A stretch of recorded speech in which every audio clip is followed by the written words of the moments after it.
देवो महेश्वर गुरुर्साक्षात् परब्रह्म तस्मै श्री गुरवे नमः। कृष्णाय वासुदेवाय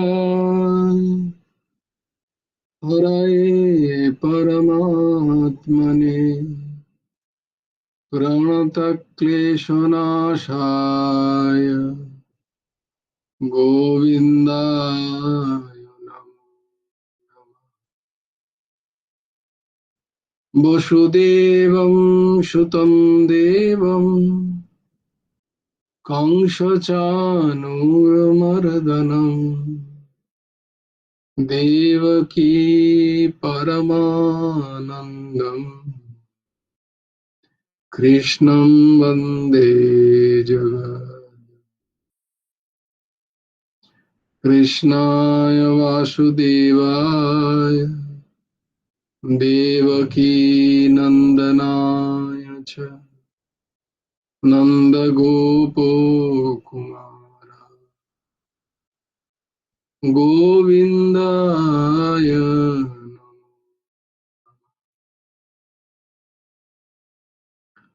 ॐ सच्चिदानन्दरूपाय गुरवे बुद्धिसाक्षिणे श्रीहेमन्ताय वरिष्ठाय नमो क्लिष्टकर्मणे ॐ सच्चिदानन्दरूपाय कृष्णाय क्लिष्टकर्मणे नमो वेदान्तवेद्याय गुरवे बुद्धिसाक्षिणे श्रीकृष्णचैतन्यं भगवन्तं कृपार्णवम् प्रेमभक्तिवितारनाथं गौरीशवततं मूकं करोति वाचालं पङ्गुं लङ्घयते गिरिं यत्कृपातमहं वन्दे परमानन्द।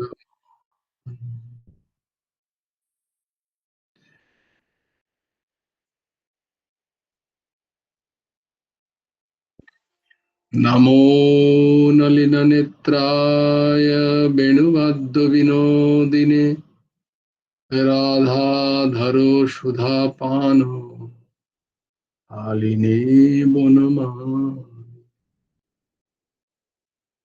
वराहपीडं नटवरवपु कर्णयो कर्णिकारं बिभ्रदवासो कनककपिशं वैजयन्तीं च मालां रन्ध्रान् वेणोऽधरसुधया पुरयन् गोपवृन्दे बृन्दारण्यं शपदरमणम् प्राविशद्गीत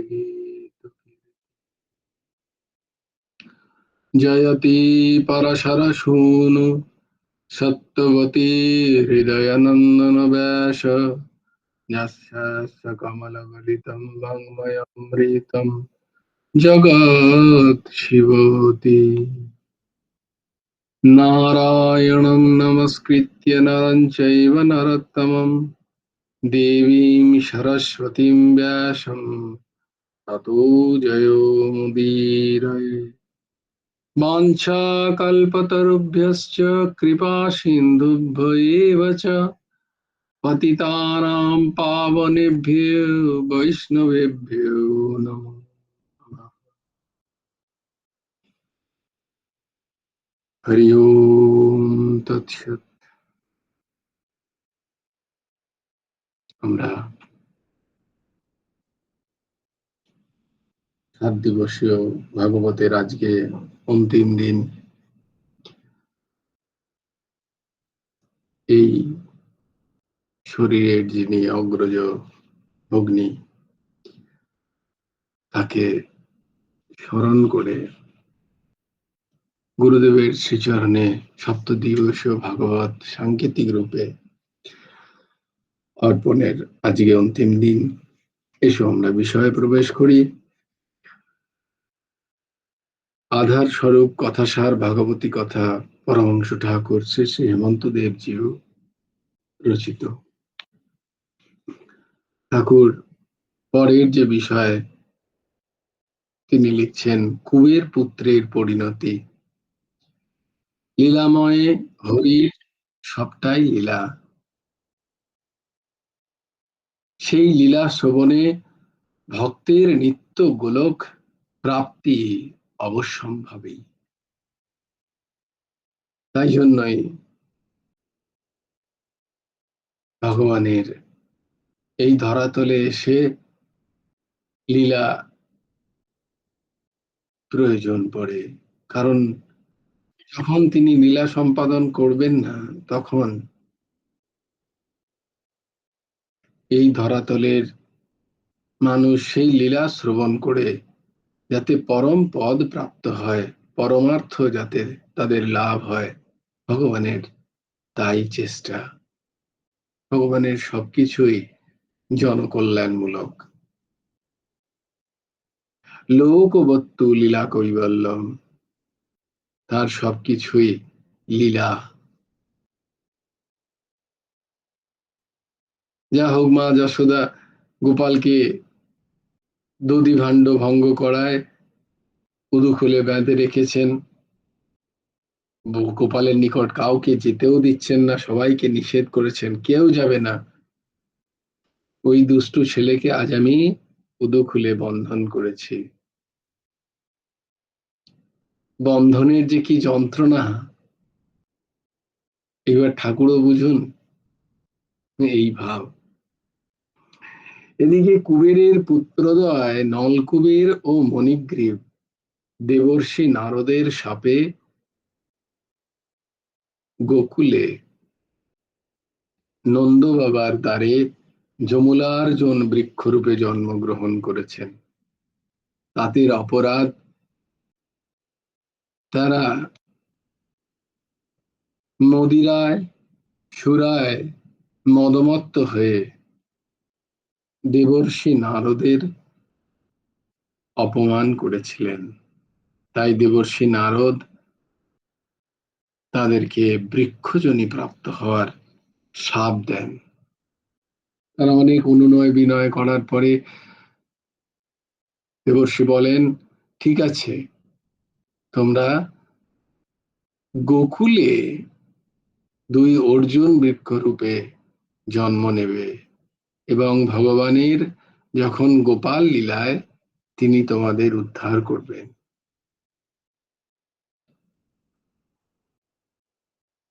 এরপর শতবর্ষ সমাপ্তির পর তাদের উদ্ধারের কাল এসছে।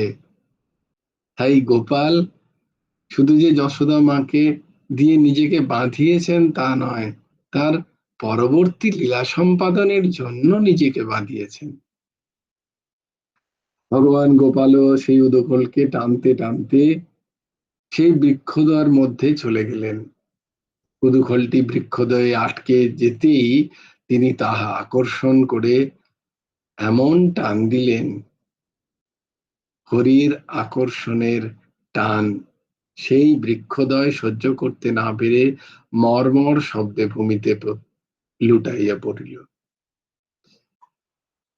সেই বৃক্ষদ্বয় থেকে দুই দিব্য পুরুষ বাইরে এসে দামোদর ভগবানকে স্তব করতে লাগলেন। বাণী গুণানুকথনে শ্রবণং কথায়া হস্তৌ চ কর্মাসু মনস্তব পাদয় স্মৃত্যাম শিরস্তব নিবাস জগৎ প্রণামে দৃষ্টি শতাং দর্শনে অস্তু ভগত্তনুনা। হে যদুশ্রেষ্ঠ, আপনাকে নমস্কার। হে জগৎ মঙ্গল বাসুদেব, আপনি শান্তিময়, আমরা আপনার ভৃত্যেরও ভৃত্য, দাস অনুদাস। হরিশরণ।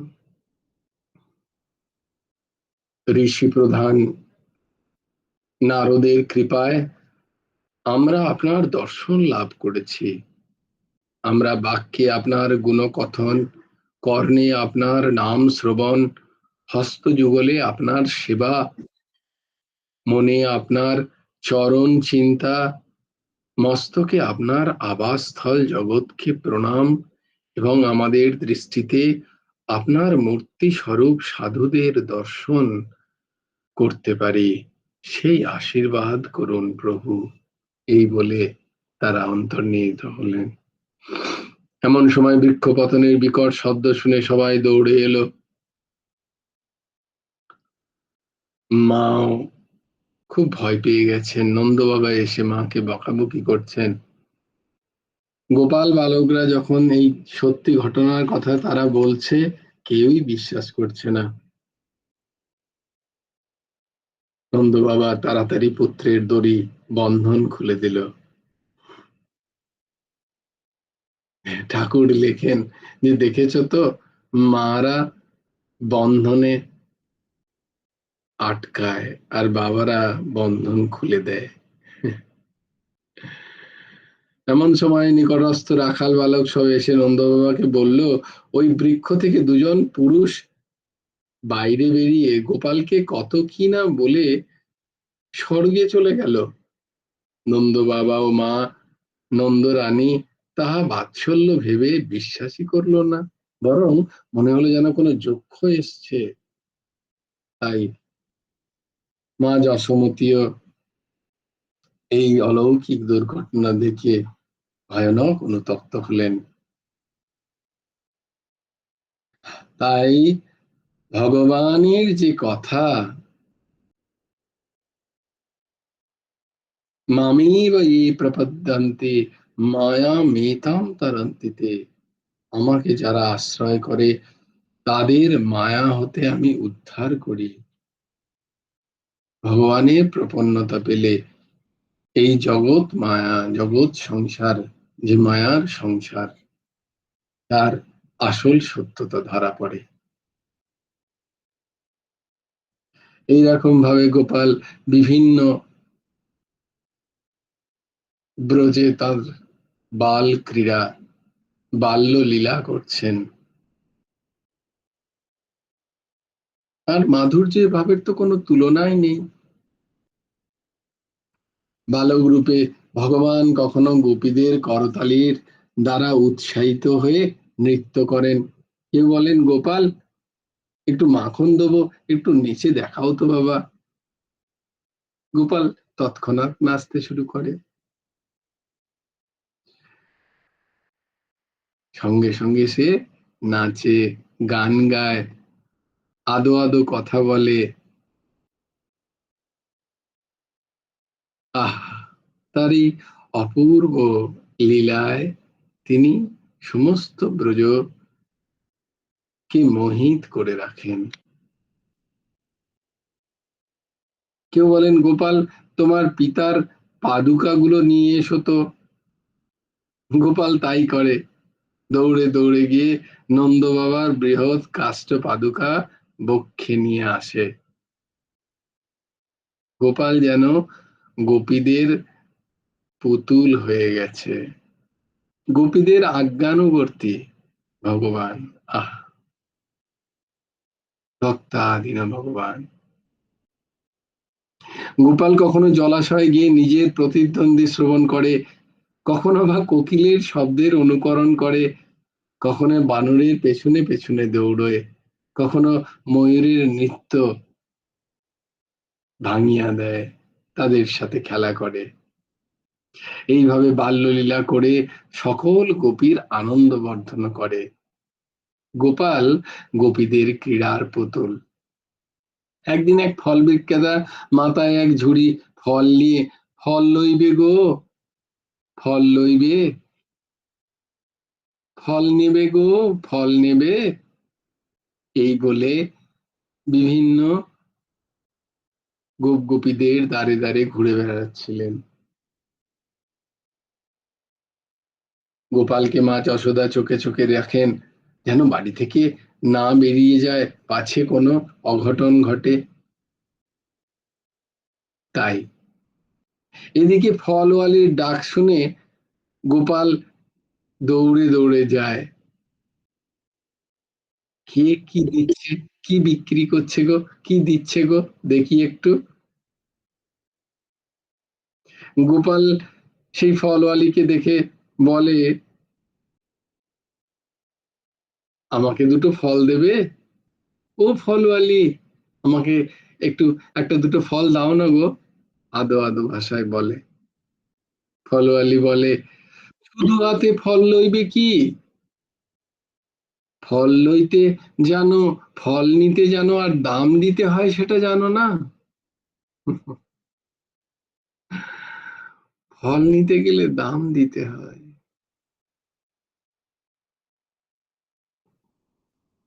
তো সেই ফলওয়ালি বলছে, তুমি ফল তো নেবে আমার কাছ থেকে, কিন্তু আমাকে তো দাম দিতে হবে, সেটা তুমি জানো না? গোপাল আর কি করে, বলে, আহ, ওমা, আমাকে তো, আমি যা চাই সবাই তো আমাকে ভালোবেসেই দেয়, কেউ তো আমার কাছ থেকে দাম চায় না, এই দামটা কি জিনিস এটা তো আমি জানি না, তার বিনিময়ে তো তুমিই একমাত্র চাইছো দেখছি, অন্য তো কেউ আর চায় না। ফল হলো বলে, তোমার এসব কথা হেঁয়ালি আমি বুঝি না বাপু, তুমি দাম নিয়ে এসো, আমি তোমাকে ফল দেব। হইল তাই। গোপাল কি করে, উঠোনে কিছু ধান পড়েছিল, নন্দ বাবার ঝাড়া ধান উঠোনে রেখেছিল, পরে বস্তায় তুলে ঘরের ভেতরে ঢোকাবে। গোপাল সেখান থেকে ছোট্ট ছোট্ট তার হাত, সেই হাতে করে অঞ্জলি ভরে ধান নিয়ে আস্তে আস্তে, হুম, সদ্য হাঁটতে শিখেছে গোপাল।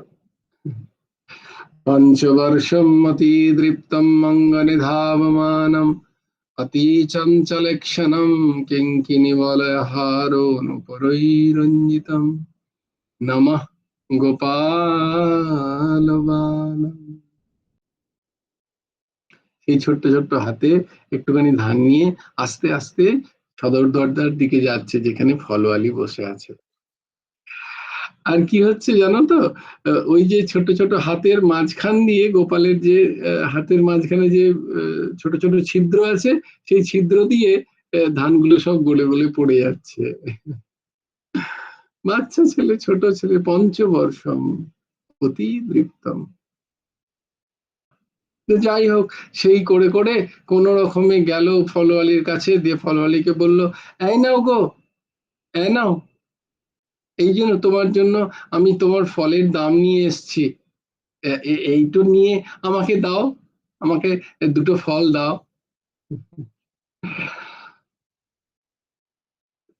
লক্ষ্যস্থলে পৌঁছবো মাত্র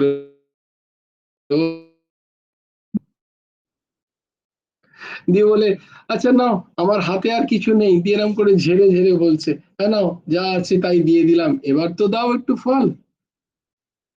ফলনি বলে, ওমা, এই বুঝি দাম হলো, মাত্র দু চারটে ধানের তো দানা পড়লো আমার ঝুড়িতে, এই দিয়ে কি ফল দেওয়া যায় তোমাকে?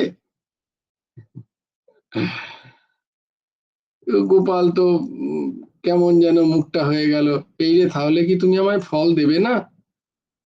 বললি না, আমি দিতে পারি, কারণ কি, ফলওয়ালির গোপালের দর্শনে তার ভেতরে যে বাৎসল্যর ভাব জেগেছে, সেটা সে আটকাতে পারছে না। গোপালের অপূর্ব রূপ দেখে ফলওয়ালি মুগ্ধ, তাই বলছে, আমার আর কোনো দাম চাই না, তুমি যদি আমাকে একবার মা বলে ডাকো। ফলওয়ালি বলছে গোপালকে, আমাকে একবার মা বলে ডাকবে? বলেই হবে, তুমি যদি আমাকে একবার মা বলো, আমার কোলে এসে বসো, তবে তোমাকে নিশ্চয়ই ফল দেব। গোপাল তখন তৎক্ষণাৎ কি করে, সেই ফলওয়ালির মায়ের গলা জড়িয়ে ধরে তার কোলে বসে পড়ে। ধন্য ফলওয়ালি তুমি, আজ কাহাকে করে করলে গো, কেই বা আজ তোমায় মা বলে ডাকলো গো। ফলওয়ালির বাৎসল্যের রসে অভিভূত হয়ে গোপালের দুই হাত ধরে তাকে ফল দিল।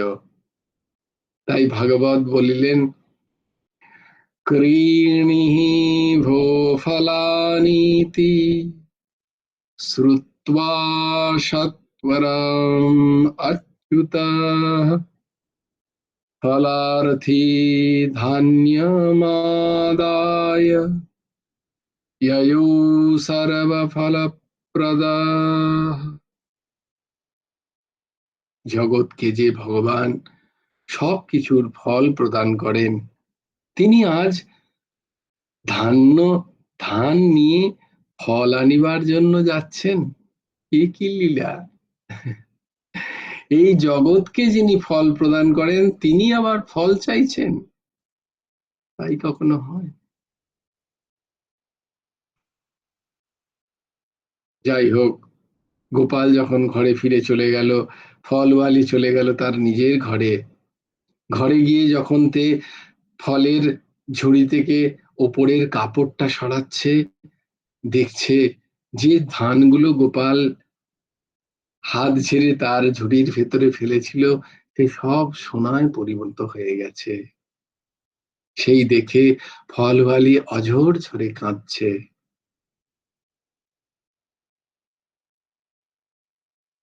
আহা, কি দৃশ্য! এখন গোপাল গৃহে যেতেই মা যশোদা গোপালকে বলেন, হ্যাঁ গোপাল, দেখেছেন মা যশোদা কি হয়েছে? তাই জন্য গোপালের সাথে একটুখানি ঠাট্টা করবার জন্য মা যশোদা বলছেন, গোপাল, ও হে গোপাল, এখনো ধানের যে রাশি ছিল উঠোনে রাখা, তার মধ্যে আমি একটু একটু কম দেখতে পাচ্ছি কেন? মনে হচ্ছে একটু কম হয়ে গেছে ধান। তুমি কি কিছু করেছো? গোপাল বলছে, তা তো জানি না মা। আমি তো তা জানি না কে কি করেছে না করেছে। নিশ্চয়ই চড়াইগুলো এসে ধান খেয়ে গেছে। যশোদা মা বলছেন, উঠানে ধান ছিল, কে বা হরে নিল? গোপাল উত্তর দিচ্ছেন, কি করে জানবো মাগো, চড়াই নেবেছিল। এই সব গোপালের অপার অপূর্ব লীলা, মন হরণকারী লীলা, চিত্ত চুরি করার লীলা। গোপালের আলেক লীলার কথা আমরা শ্রবণ করি। গিরি গোবর্ধন, গিরিরাজ গোবর্ধন গিরিকে তিনি ধারণ করেছিলেন। সপ্তম বর্ষীয় বালক 7 দিন ধরে গিরি গোবর্ধন ধারণ করেছিলেন। সপ্তহায়ন বালক্য মহাদ্রি বিধারণম, অর্থাৎ সপ্তম বর্ষীয় বালক কৃষ্ণই বা কোথায়, আর মহাপর্বত গিরিরাজ গোবর্ধন ধারণই বা কোথায়? তাহা অর্থ, সপ্তম বর্ষ বালক কখনো পর্বত ধারণ করতে পারে, তাও গিরিরাজ? তাই সমস্ত ব্রজের গোপ গোপীরা আশ্চর্যান্বিত হয়ে গেছিল। পূর্বে নন্দ গোপীরা তারা কি করত? জয় গুরু রাধেশ্যাম।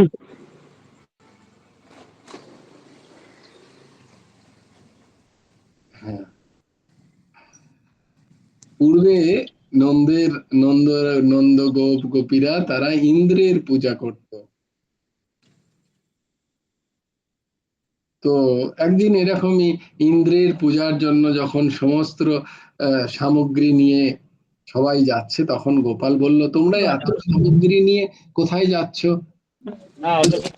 আমরা ইন্দ্রের পূজা, ইন্দ্রের পূজা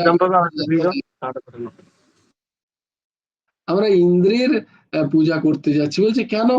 বলছে ইন্দ্রের পূজা এই জন্য না, ইন্দ্রকে যদি পূজা না করি তাহলে সে অসন্তুষ্ট হয়ে আমাদের আর বৃষ্টি দেবে না। বৃষ্টি না হলে শস্য কি করে হবে, কি করে আমরা চাষবাস করব, তাহলে তো আমাদের জীবন ধারণ মুশকিল হয়ে যাবে। তো ভগবান বলছেন, গোপাল বলছেন, তা কেন, ইন্দ্রর তো ওটা কাজ, যার যেটা কাজ সেই কাজ যদি সে না করে তার জন্য তাকে কেন পয়সা দিতে হবে, সেটা তো ইন্দ্রের কাজ, তার জন্য তো সে যথার্থ মাইনে পায়, তার জন্য আলাদা করে তাকে ঘুষ দেওয়ার কি দরকার। তো সবাই বলছে, এই গোপাল তুই কি যে বলিস না, আমরা মাঝে মাঝে বুঝে উঠতে পারি না। বলছে, না না না, ইন্দ্রকে পুজো করলে হবে না, ইন্দ্রের জন্য কোনো যজ্ঞ তোমরা আর করবে না। গোপাল খুব ধরেছে, আমার কথা শোনো, আমার কথা শোনো। বল, তাহলে কি করব, কি করব বল, ঠিক আছে তুই বল তো কি করব। বলছে, আমি বলছি তোমাদের, তোমরা না গিরি গোবর্ধনের পূজা করো। কারণ গিরি গোবর্ধনে যত শস্যাদি হয়, যত গাছপালা হয়, ঘাস হয়, সেই সব খেয়েই তো আমাদের গোবৎস যারা, আমাদের যারা গোকুল, মানে আমাদের যত গাই গোমাতারা, তারা সেই খেয়েই তো জীবিত থাকে, আর তাদেরই দুধ দই মাখন খেয়ে আমরা পুষ্ট হই। তাহলে আমরা গিরিরাজের পুজো কেন করব না, সবাই মিলে চলো আমরা গিরিরাজের পুজো করব, আমরা ইন্দ্রের পুজো করব না। যাক, সবার খুব ভালো লাগলো গোপালের কথাটা। বললো, হ্যাঁ গো কানাইয়া, কথাটা তো ঠিকই বলেছে, চলো আমরা তাহলে ইন্দ্রের পুজো না করে আমরা গোবর্ধনের পুজো করি। নন্দ, উপানন্দ প্রভৃতি গোপেরা এক বাক্যে সকলে কৃষ্ণের কথা মেনে নিয়ে গো বিপ্র গিরিরাজের যজ্ঞ করতে আরম্ভ করলেন। বেদ ব্রাহ্মণগণ মন্ত্র পাঠ করে অগ্নিতে আহুতি দিতে লাগলেন। তাদের সব অন্ন বস্ত্র ও দক্ষিণাদির দ্বারা সন্তুষ্ট করা হলো। এক সেকেন্ড, একটা ফোন আসছে।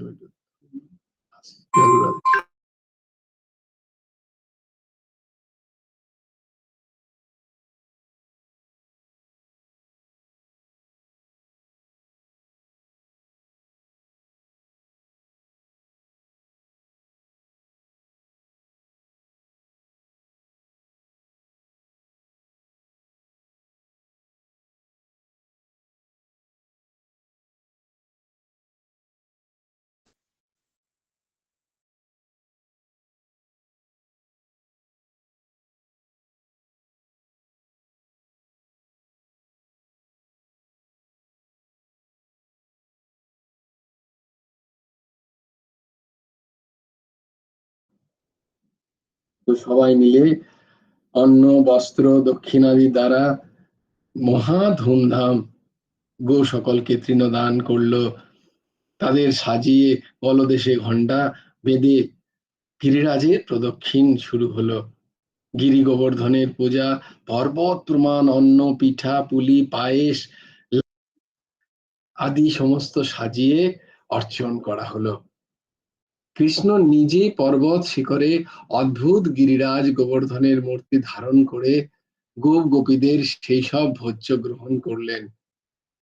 কৃষ্ণ গোপ গোপীদের গোবর্ধন মূর্তি দেখিয়ে পিতা মাতা ও সমস্ত গোপ গোপীদের সাথে গোবর্ধন ভগবানকে প্রণাম করলেন। ধন্য ভগবান তুমি, সাপ হয়ে কামড় দাও আর ওঝা হয়ে ঝাড়ো। এদিকে ইন্দ্র তার যজ্ঞ নষ্ট হয়েছে বলে অত্যন্ত অপমানিত বোধ করলো।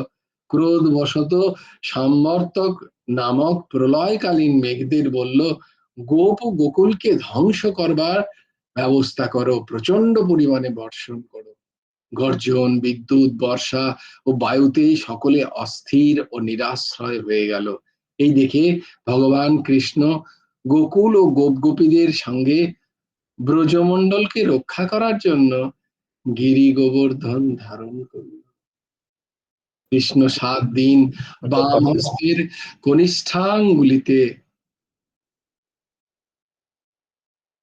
গিরি গোবর্ধনকে ধারণ করেছিলেন। কৃষ্ণ গিরিরে আজকে হস্তে তুলে সকল গোপদের ও গোপীদের বলেন, তোমরা নিজের নিজের গোধন মানে সমস্ত গোমাতাদের সকট আত্মীয় স্বজন যত আছে, যত পরিচিত আছে, সবাইকে নিয়ে এসো, আমি তোমাদেরকে রক্ষা করব। এই পর্বত পতন হতেও তোমাদের কোনো ভয় নেই, আমি তোমাদের রক্ষা করব। অবধ গোয়ালারা কি করে, তারা নিজেদের নিজেদের যষ্টি, নিজেদের নিজেদের লাঠি ঠেকায়। আমাদেরও তাই দশা, করছেনই ভগবান সব, আমাদের অহংয়ে আমরা ভাবি আমরা করছি।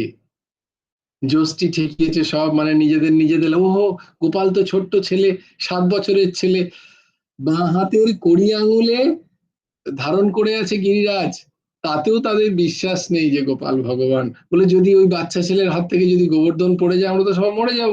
তাই তারা সবাই নিজের নিজের লাঠি ঠেকিয়েছে গোবর্ধনে।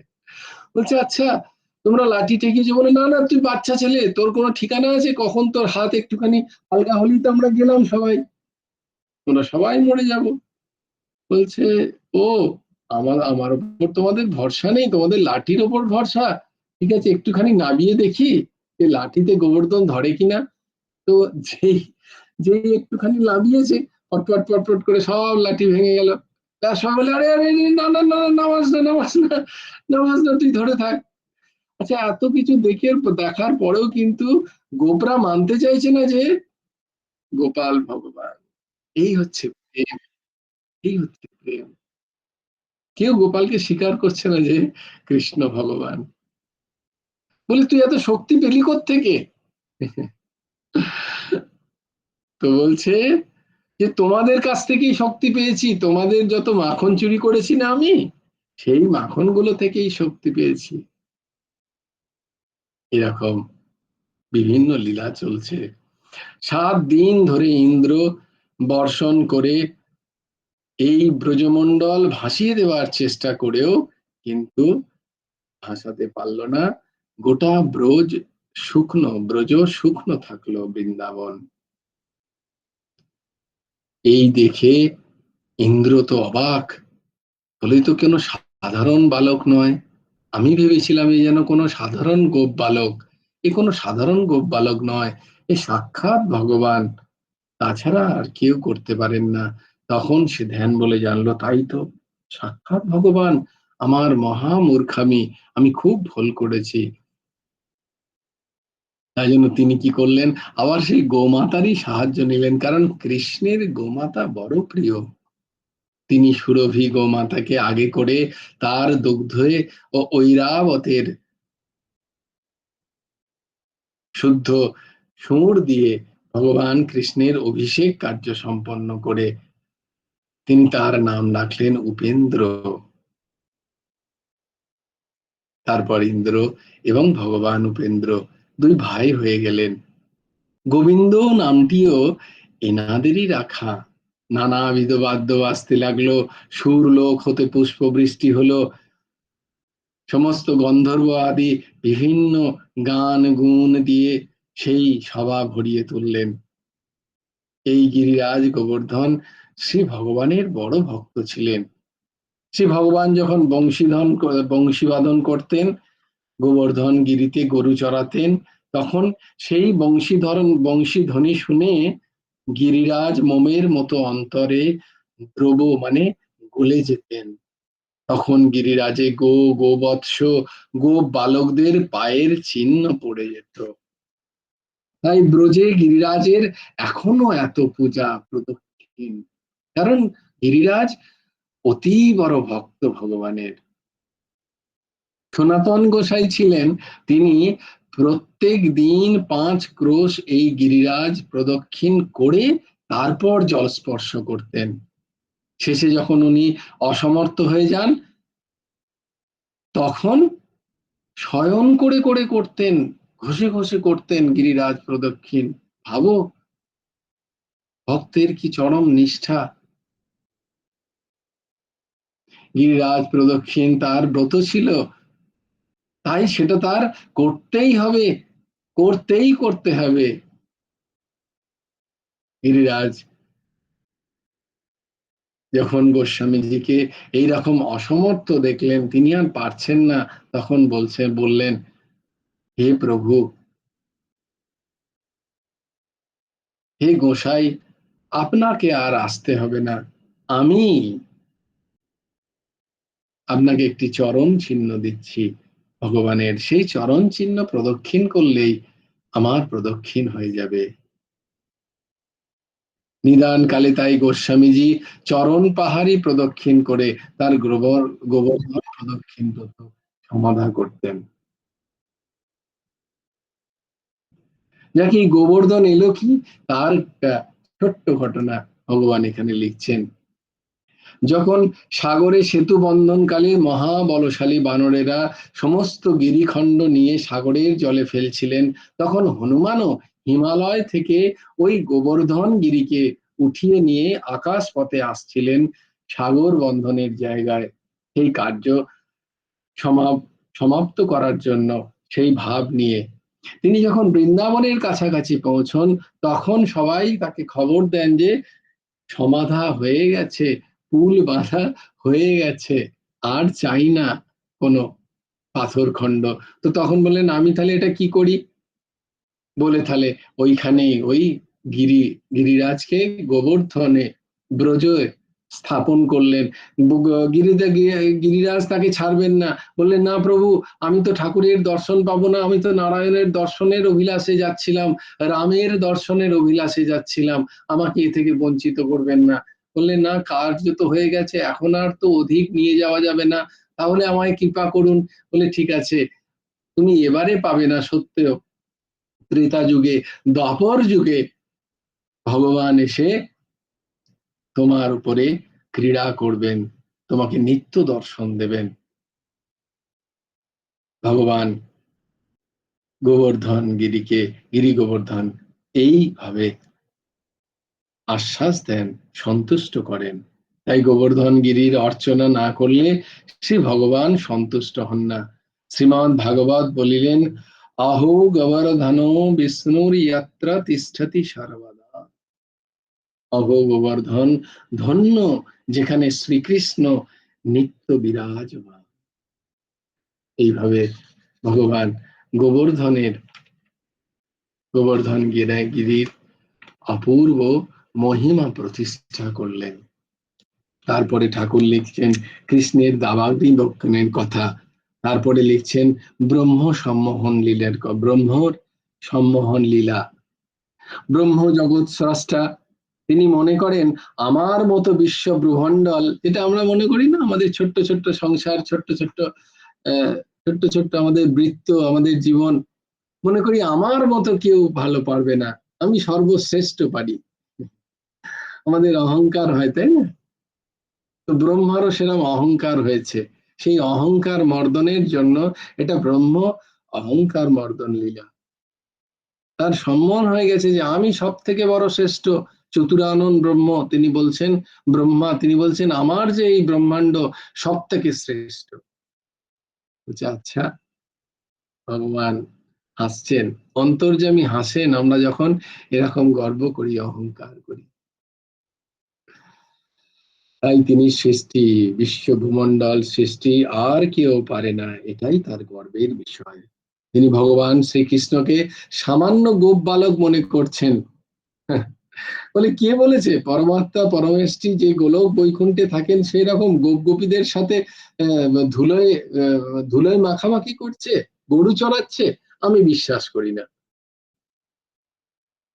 কৃষ্ণের সম্মান, কৃষ্ণের পূজা, স্তব স্তুতি তার নিকট অসহ্য হয়ে গেছে। বলে, কোথায় আমাকে স্তব করবে সবাই, কারণ আমি এই সংসারের স্রষ্টা। তা নয় গোপালকে স্তব করছে।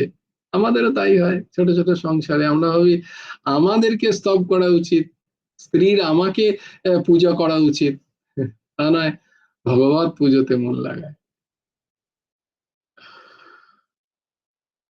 যাজ্ঞে একদিন তিনি কৃষ্ণের সাথী রাখালদের এবং গরুগুলোকে অপহরণ করে একটা গুহার মধ্যে লুকিয়ে রেখে দিলেন, দিয়ে বললেন, দেখি কৃষ্ণ কেমন ভগবান। কৃষ্ণপত্য তার সাথী ব্রজবালক শ্রীদাম সুদাম বসুদাম বলদাইকে বলদাদাকে নিয়ে গোষ্ঠে যান। গোষ্ঠে মানে যেখানে গরু চড়ানো হয় সেখানে যান। কিন্তু আজকে বলদাদাকে না নিয়েই তিনি গোষ্ঠে এসেছেন। গোষ্ঠে তার গাভী সকল তৃণ খাচ্ছিলেন, মানে ঘাস খাচ্ছিলেন। দিয়ে খেতে খেতে দূরে চলে গেছে। রাখাল্লাও নিজের নিজের খেলাতে মগ্ন। এদিকে কৃষ্ণে বনের ময়ূর নৃত্য দেখতে দেখতে, কোকিলের রব শুনতে শুনতে, ভ্রমরের গঞ্জনের তাতে তার মন এমন চিত্ত ব্যাকুল হয়ে গেছে যে তিনি বাকিদের ভুলে গেছেন। কিছুক্ষণ চিন্তা করা, কিছুক্ষণ পরে যখন কৃষ্ণের হুঁশ হয়েছে তখন দেখছে, এই রে কোথায় আমার আমার গো বৎসরা কোথায়, আমার গোমাতারা কোথায়, আমার বন্ধুরা কোথায়, সখারা কোথায়। যখন ধ্যান লাগালেন তখন দেখলেন যে ব্রহ্মা তারই সমস্ত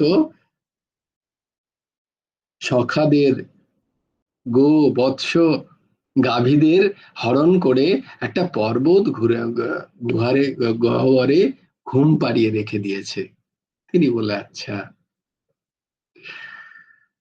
কি করলেন তিনি, না তার যোগ বলে ঠিক একই রকম ভাবে আবার ঠিক ততগুলোই সখাকে প্রকট করলেন, ওই গোবৎসদের প্রকট করলেন, গোমাতাদের প্রকট করলেন, একই পরিকর সকলকে প্রকট করলেন।